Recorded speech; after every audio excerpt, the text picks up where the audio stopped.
¿Sabías que la filosofía japonesa del orden te está mintiendo? Sí, has oído bien. Esa idea de la simplicidad, de la pulcritud que tanto admiramos y que ha inundado tu feed de Instagram, todo eso. Hay una parte crucial que se te ha escapado. Y te lo digo de frente, sin rodeos, porque lo que te voy a desvelar va a cambiar por completo tu percepción de lo que significa tener un hogar en orden, y de paso, una vida. Verás, el problema no es la filosofía japonesa en sí misma. Esa es una joya milenaria, un legado cultural de un valor incalculable. La mentira no reside en sus principios, sino en cómo nosotros, aquí en Occidente, hemos decidido interpretarlos, mutilarlos y en ocasiones incluso vulgarizarlos.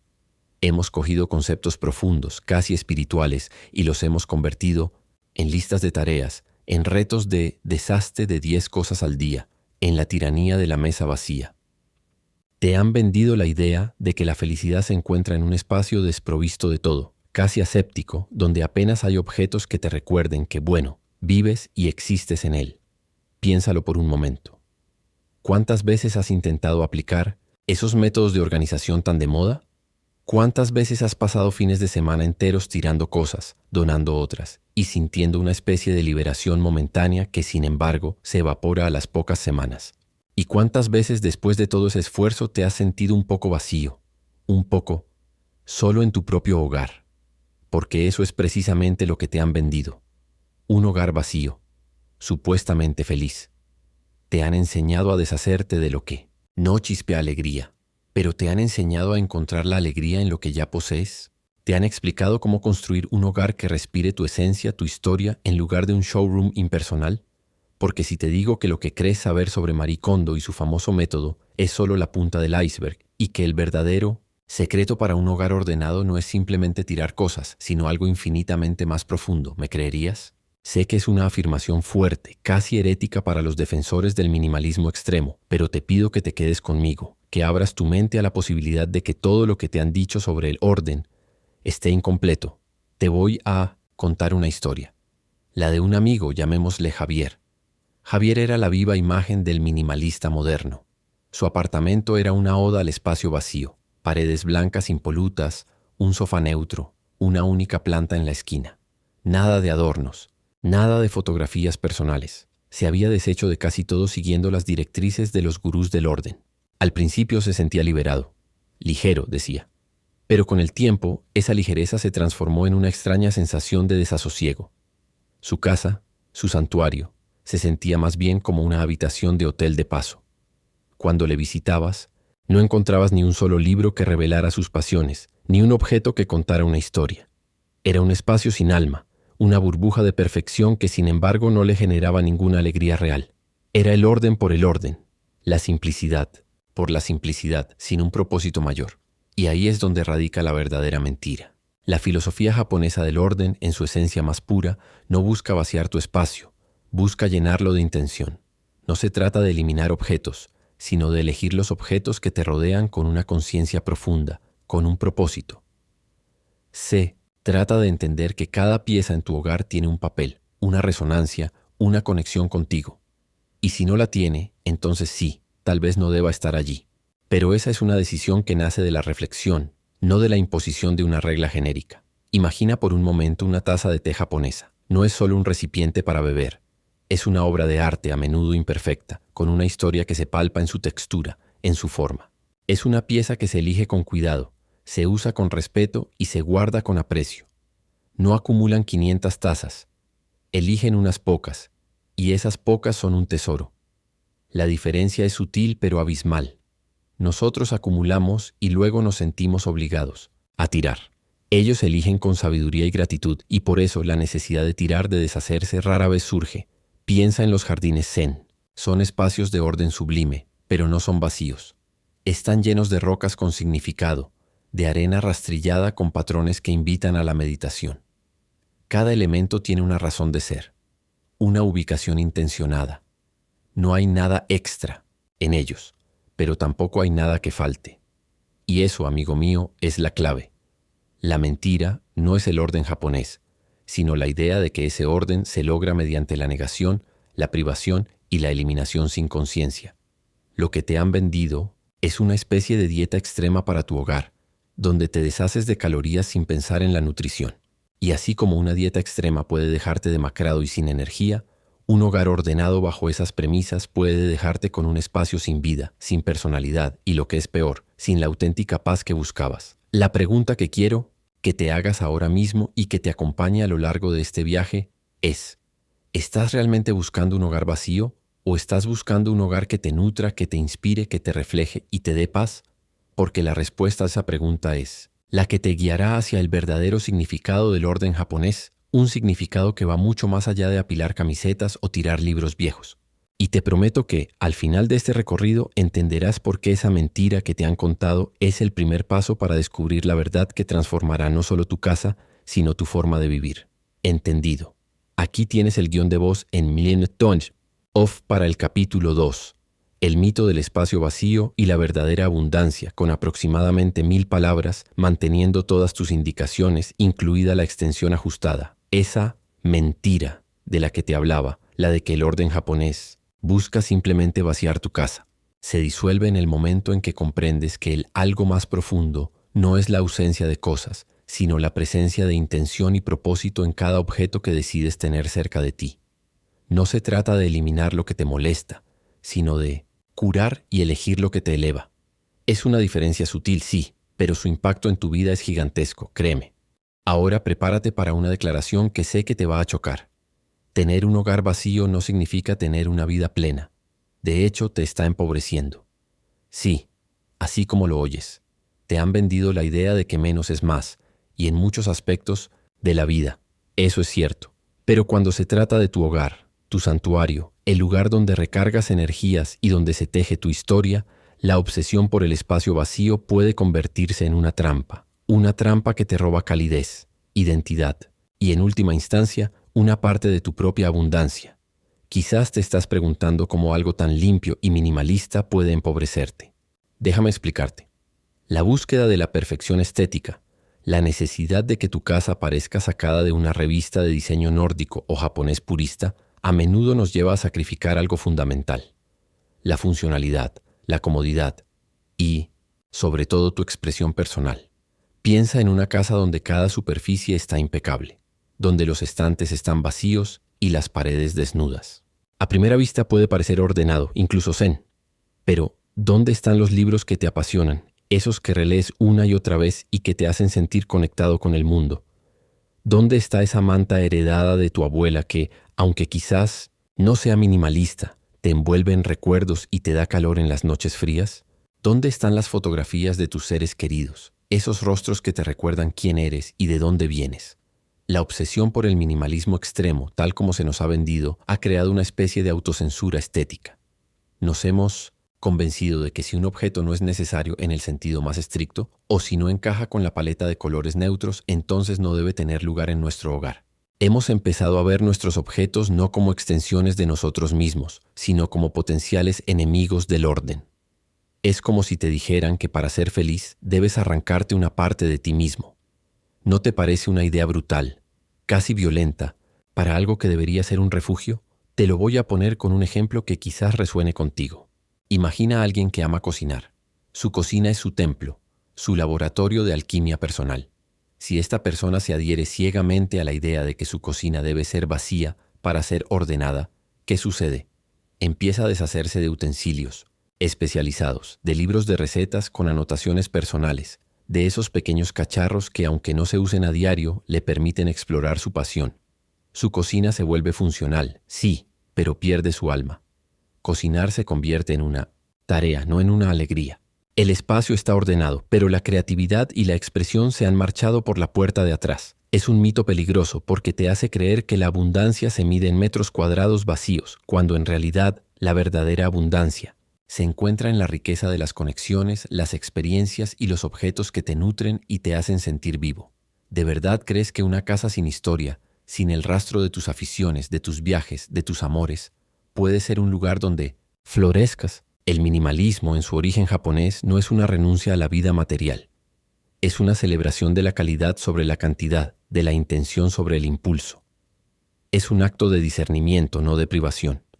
No te dicen que tires tu colección de discos si cada uno de ellos te transporta a un momento especial o te inspira. Lo que te dicen es que si tienes 500 discos que ni escuchas ni te mueven, entonces quizás es momento de liberarte de ellos para hacer espacio para aquellos que sí lo hacen, o para nuevas experiencias. Es una diferencia fundamental. Nos hemos obsesionado con la limpieza digital de nuestras redes sociales, con la imagen perfecta de un hogar inmaculado, y hemos olvidado que la vida real es desordenada, que tiene texturas, que tiene capas. Tu casa es un reflejo de tu alma, y si tu alma es rica y compleja, ¿por qué tu casa debería ser plana y uniforme? ¿Estás dispuesto a vivir en un espacio sin vida, sin ese eco de tu personalidad, solo por la idea impuesta de que un hogar vacío es un hogar feliz? Porque la felicidad no reside en la ausencia, sino en la presencia consciente y armoniosa. No se trata de eliminar lo que ya tienes, sino de elegir lo que quieres tener, lo que te aporta, lo que te representa. Y eso, mi amigo, es una forma de abundancia que no se puede medir con metros cuadrados ni con el número de objetos que has tirado. Se mide en la resonancia, la inspiración y la calma que tu espacio te proporciona, no en su frialdad o su vacuidad. La verdadera riqueza no es el espacio, sino la vida que se siente en él. Te he hablado ya de la mentira que te han contado sobre el orden, de cómo la verdadera abundancia no reside en el espacio vacío, sino en la presencia de intención y propósito en cada objeto. Te he cuestionado si realmente quieres un hogar sin vida, sin alma, en pos de una estética impuesta. Ahora, permíteme llevarte un paso más allá, a un terreno que quizá nunca habías considerado, pero que es crucial para entender el verdadero significado del orden japonés. El desorden invisible. Porque mira, el verdadero orden no es solo visible, palpable, algo que puedes tocar y organizar. El orden, en su forma más profunda, también es invisible. Y aquí viene la afirmación que te va a dejar pensando. Tu desorden mental es peor que tu desorden físico, y Japón tiene la clave para ambos. Sí, es una píldora difícil de tragar, lo sé. Nos obsesionamos con las pilas de ropa en la silla o con el montón de papeles en el escritorio, y nos fustigamos por ello.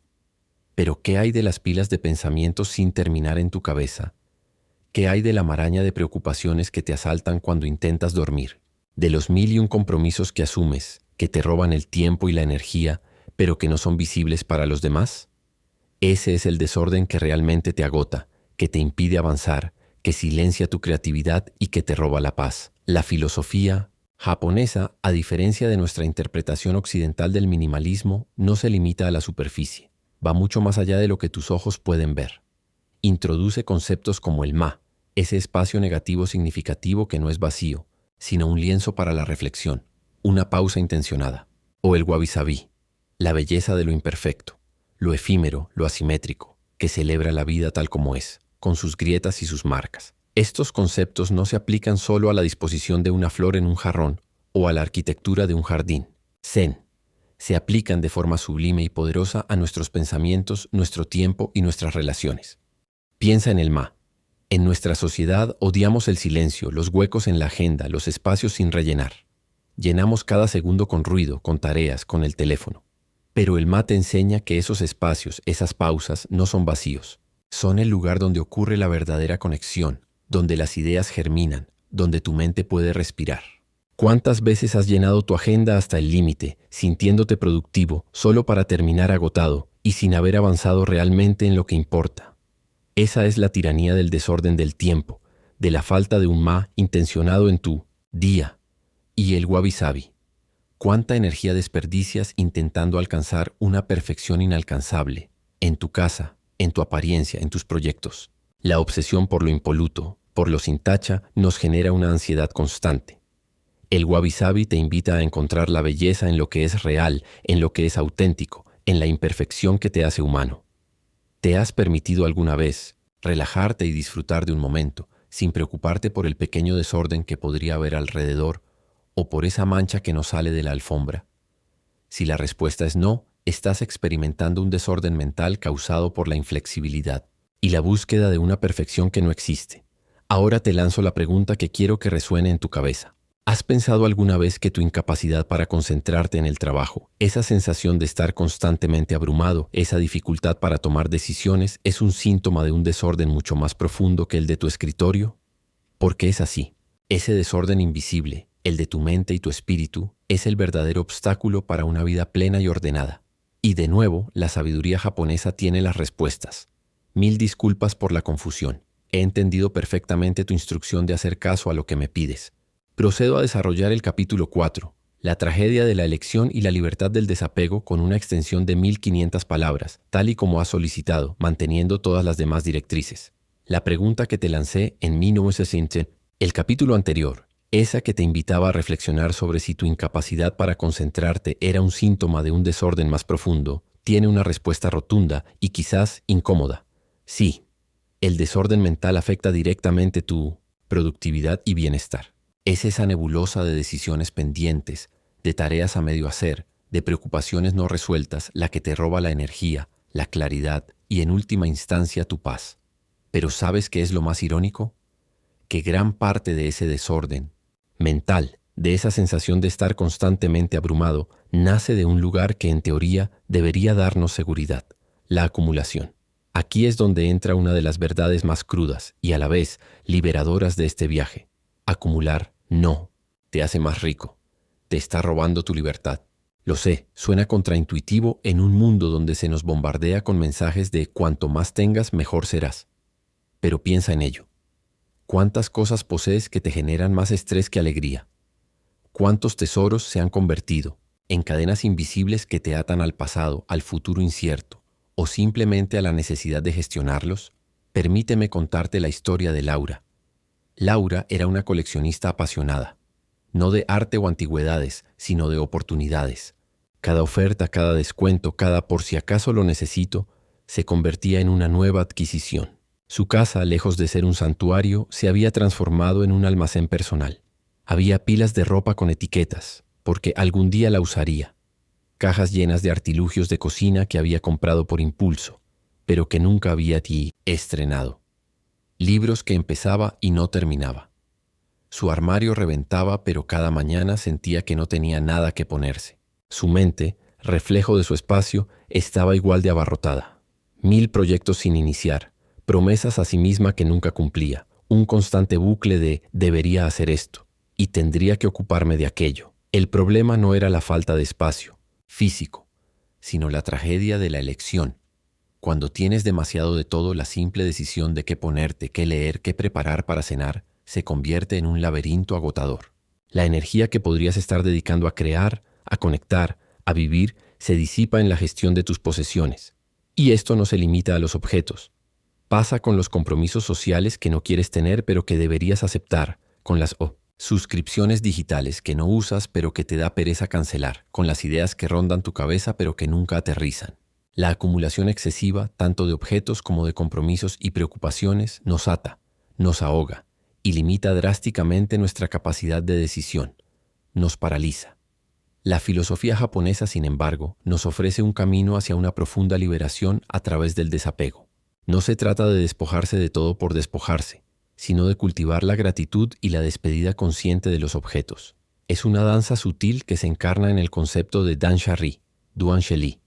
Esta no es una simple técnica de limpieza, sino una filosofía de vida que te invita a revisar tu relación con tus pertenencias, tus pensamientos y tus acciones. Duan, significa rechazar, cortar lo que no necesitas. She, es tirar, deshacerse de lo superfluo. Y Li, es el desapego, la liberación del apego a las cosas. Piensa en ello. ¿Cuántos objetos guardas por culpa, por miedo a que los necesites algún día, ese día que rara vez llega, o por un sentimentalismo malentendido? Esa vasija que te regaló alguien hace 10 años y que nunca te gustó, pero la tienes porque no puedes tirarla. Esos pantalones que te quedan pequeños, pero los guardas por si adelgazas. Cada uno de esos objetos es un pequeño ancla, una diminuta cadena que te une a un pasado que no quieres o a un futuro incierto. Y cada vez que los ves, te recuerdan una pequeña tarea, un pequeño debería, un pequeño fracaso, añadiendo una capa más de desorden invisible a tu mente. La práctica del Dansha-ri es radicalmente diferente a la de simplemente tirar. No te dice deshazte de esto. Te invita a sostener el objeto, a reconocer su existencia, a agradecerle el propósito que cumplió o que no cumplió, y luego, con plena conciencia y respeto, a dejarlo ir. Es un acto de liberación mutua. Liberas el objeto de su obligación de estar contigo sin propósito y te liberas a ti mismo de la carga que representa.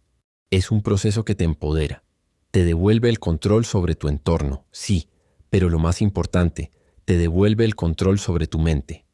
Cuando empiezas a aplicar esta gratitud y desapego a tus objetos, la disciplina se extiende, casi por arte de magia, a otras áreas de tu vida. Empiezas a ser más selectivo con los compromisos que adquieres, con la información que consumes, con las personas con las que pasas tu tiempo. Dejas de acumular no solo cosas, sino también culpas, expectativas ajenas y pensamientos tóxicos. Un ejemplo más íntimo. Recuerdo a una mujer que luchaba por terminar su novela. Tenía cientos de libros sobre escritura, guías de autoayuda, cursos online a medio hacer. Su escritorio era un caos de papeles y notas. Se sentía paralizada, incapaz de escribir una sola frase. Cuando le propuse el Dan Charry, al principio se mostró escéptica. No puedo tirar mis libros, son parte de mi sueño, decía. Pero la animé a mirarlos con la lente de la intención. ¿Cuáles de esos libros la inspiraban realmente ahora? ¿Cuáles la ayudaban a avanzar y cuáles solo le generaban más información y menos acción? Empezó por sus papeles, luego por los cursos online que había comprado y no usaba. Cuando llegó a los libros, los miró de una manera nueva. Reconoció la información que le habían dado, les agradeció y se dio cuenta de que muchos de ellos ya habían cumplido su propósito o, en realidad, nunca lo tuvieron.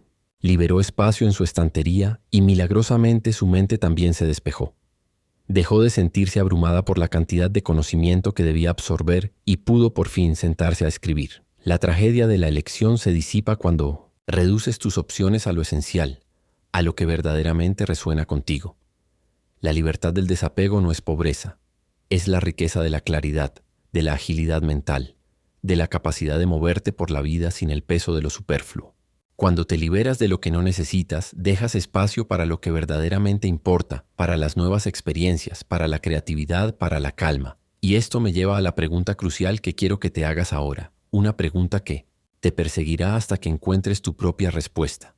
¿Realmente posees tus cosas o son tus cosas las que te poseen a ti? ¿Eres tú quien decide qué entra y qué sale de tu vida o son tus hábitos, tus miedos o las expectativas de los demás los que dictan qué acumulas? Piensa en ello, porque la libertad de tu espíritu y la paz de tu mente están intrínsecamente ligadas a esa respuesta. Y Japón, con su profunda sabiduría, tiene mucho que enseñarte sobre cómo recuperarla. Claro, aquí tienes el guión de voz en off para el capítulo 5, del ritual a la transformación. El orden como camino de vida, con una extensión aproximada de 1500 palabras cumpliendo con todas tus indicaciones. En el capítulo anterior te dejé con una pregunta incómoda pero vital. ¿Realmente posees tus cosas o son tus cosas las que te poseen a ti? La respuesta, si has sido brutalmente honesto contigo, es que nos poseen si no hay una intención consciente detrás de su presencia.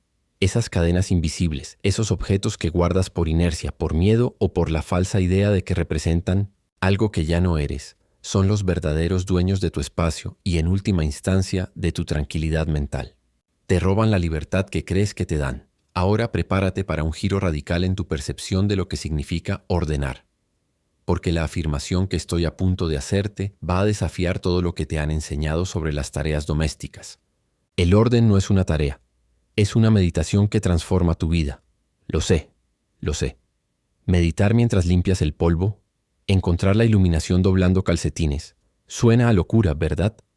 Nos han programado para ver el orden como una obligación, un fastidio, algo que hay que hacer para luego poder descansar. Es una carga, una batalla constante contra el caos que nunca se gana del todo. Pero, ¿y si esa misma batalla pudiera ser tu camino hacia la paz interior, hacia la atención plena que tanto anhelas? Piensa en cómo te sientes cuando te enfrentas a una pila de ropa sucia, a un fregadero lleno de platos o a una bandeja de entrada saturada. Sientes agobio, resistencia, ¿verdad? Tu mente divaga, se queja, piensa en 1000 cosas menos en la tarea que tienes delante. Estás limpiando, sí, pero tu mente está en el pasado o en el futuro, en el debería haberlo hecho antes, o en el qué pereza me da lo que viene después. No hay presencia, no hay intención, solo hay una tarea a cumplir. Y por eso, el desorden siempre regresa. Porque el problema no es el desorden en sí, sino la relación que tenemos con él. Los japoneses, con su profunda sabiduría milenaria, comprendieron esto hace siglos. Para ellos, la limpieza y el orden no son meras obligaciones.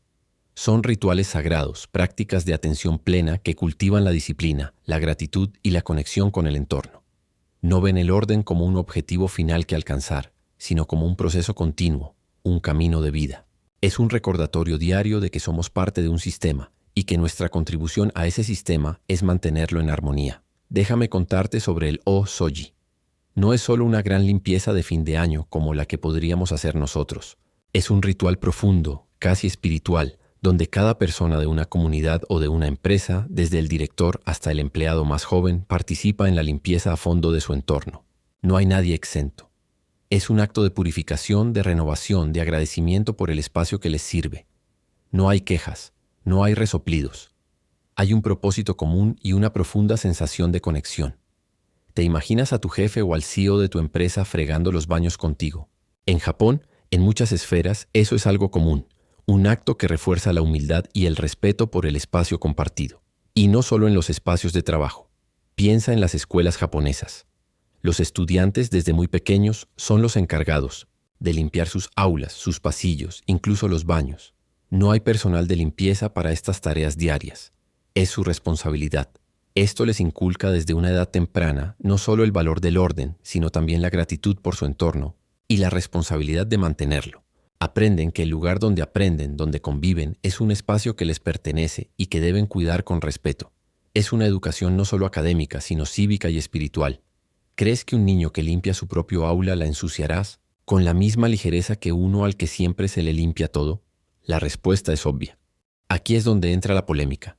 Si consideramos el orden como una simple tarea, una molestia, ¿cómo podemos esperar que se mantenga? Es como intentar mantener una relación sin dedicarle tiempo, sin presencia, sin atención. Se marchitará. Pero si lo vemos como un ritual, como un acto de meditación activa, la perspectiva cambia radicalmente. ¿Y si te dijera que el simple acto de doblar tu ropa podría ser la clave para encontrar la paz interior que tanto buscas? Sí, esa tarea tan mundana, tan repetitiva. Para nosotros es un rollo. Para un japonés que practica el KonMari de forma genuina y no la versión occidentalizada, doblar la ropa no es solo hacer que quepa en un cajón. Es un acto de gratitud hacia la prenda por haberte servido. Es un momento de concentración, de atención plena en el tacto de la tela, en el movimiento de tus manos. Es un momento para respirar, para estar presente, para silenciar el ruido mental, álale. Doblar cada prenda con conciencia, no solo estás ordenando un objeto físico, estás ordenando tu mente. Estás enseñándole a tu cerebro a concentrarse en una sola cosa a la vez, a apreciar los pequeños detalles, a encontrar belleza en lo simple. Es un minucioso ejercicio de mindfulness en la vida cotidiana. Y cuando terminas, no solo tienes una pila de ropa perfectamente doblada, sino también una sensación de calma, de logro, de control que se extiende mucho más allá de ese cajón. Este concepto se aplica a todo. Fregar los platos con atención plena, barrer el suelo sintiendo cada movimiento, limpiar una superficie con respeto por el material. Cada uno de estos actos, cuando se realiza con intención y no como una mera obligación, se convierte en una meditación en movimiento. Dejan de ser tareas tediosas para transformarse en oportunidades para estar presente, para reducir el estrés, para cultivar la gratitud por lo que te rodea. Imagínate a alguien que vive en una constante prisa, siempre persiguiendo el siguiente objetivo, con su mente saltando de una cosa a otra. Su casa es un reflejo de su estado mental, caótica, con cosas a medio hacer, con desorden acumulado porque no hay tiempo para ocuparse de ello. Pero si esta persona empezara a ver cada acto de orden como un momento para frenar, para respirar, para conectar con su entorno, ¿qué crees que pasaría? Lentamente su casa empezaría a ordenarse, sí, pero lo más importante, su mente también empezaría a encontrar la calma. Las prisas disminuirían, la ansiedad se reduciría y la sensación de agobio daría paso a una mayor claridad. El verdadero objetivo de esta filosofía japonesa del orden no es que tengas una casa de revista, sino que tengas una vida en la que te sientas en paz. El orden externo es un reflejo y a la vez un catalizador del orden interno. Cuando cuidas tu espacio con intención, estás cuidando tu mente y tu espíritu. Estás estableciendo un diálogo constante con tu entorno, un diálogo de respeto y gratitud. Así que te pregunto de nuevo, ¿y si te dijera que el simple acto de doblar tu ropa, de fregar tus platos o de limpiar tu mesa podría ser la clave para encontrar la paz interior que tanto buscas, esa que persigues con prácticas más elevadas pero que quizá está escondida en lo mundano? Es una idea que te invita a cambiar tu perspectiva, a abrazar el orden no como una carga, sino como una práctica diaria de atención plena, un camino hacia una vida más serena y consciente. Y eso, mi amigo, es una transformación que va mucho más allá de cualquier estante vacío. Hemos recorrido un camino fascinante, desde desenmascarar la mentira occidental sobre el orden japonés, pasando por desmantelar el mito del espacio vacío, adentrándonos en el desorden invisible de tu mente y finalmente descubriendo la libertad que se esconde en el desapego y la belleza en el orden como meditación. Pero ahora llegamos al punto culminante, al corazón de todo este viaje. Y aquí te revelo la verdad más profunda. El verdadero secreto japonés no es el orden, es la intención. Sí, lo has oído bien. No es el armario perfectamente organizado, ni el escritorio sin papeles, ni la casa impecable. Es la intención detrás de cada elección que haces, desde el objeto que decides traer a tu hogar hasta la forma en que cuidas tu espacio. Es vivir con propósito en cada acción, en cada interacción con tu entorno. Piensa en cómo te han programado para consumir. Una compra impulsiva, un lo quiero porque sí, un lo necesito por si acaso. ¿Hay intención ahí? No. Hay reacción. Hay una respuesta a un estímulo externo, a la publicidad, a la envidia, al miedo a perderte algo. Y esa falta de intención es lo que genera la acumulación, el desorden y esa sensación constante de que algo falta. Aunque tu casa esté a punto rebosar, el japonés no busca acumular para impresionar, para poseer. Busca rodearse de aquello que tiene un significado, que le aporta valor, que sirve a un propósito claro o que le genera una belleza intrínseca que eleva su espíritu.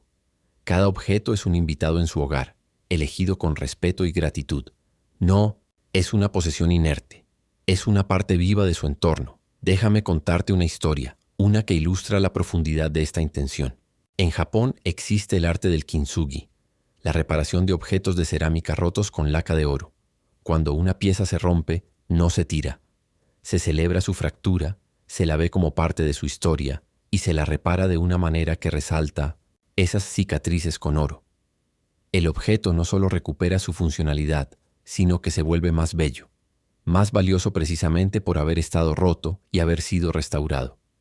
¿Qué nos enseña esto sobre el orden y la acumulación? Nos enseña que la imperfección es parte de la vida, que las historias son importantes y que la verdadera riqueza no está en la cantidad de cosas nuevas que posees, sino en la capacidad de ver el valor, la historia y la belleza en lo que ya tienes, incluso en lo que parece roto o gastado. Nos han enseñado a descartar lo imperfecto, a buscar la novedad constante, pero el kintsugi te susurra que la verdadera belleza yace en la historia, en la resiliencia, en la capacidad de reparar y de honrar. Si aplicamos este principio a tu propia vida, a tus propios objetos, te darás cuenta de que la acumulación de la que hablamos no es solo de cosas, es de arrepentimientos pasados, de miedos futuros, de rencores, de oportunidades perdidas. Cada uno de esos objetos emocionales es una carga invisible que te impide avanzar. Y el secreto japonés de la intención te invita a reparar esas fracturas en tu espíritu, a honrar tus experiencias, a aprender de ellas y luego, con gratitud, a dejar ir lo que ya no te sirve, no para vaciarte, sino para hacer espacio a una versión más fuerte y auténtica de ti. La intención se convierte en tu brújula. Antes de comprar algo, pregúntate, ¿cuál es mi intención al traer esto a mi vida? ¿Me aporta alegría, funcionalidad, belleza o es solo un impulso o una distracción? Antes de comprometerte con algo, pregúntate, ¿mi intención es genuina o es por obligación por miedo a decir que no? Antes de aferrarte a una idea o un resentimiento, pregúntate, ¿cuál es la intención de mantener esto en mi mente? ¿Me sirve o me consume?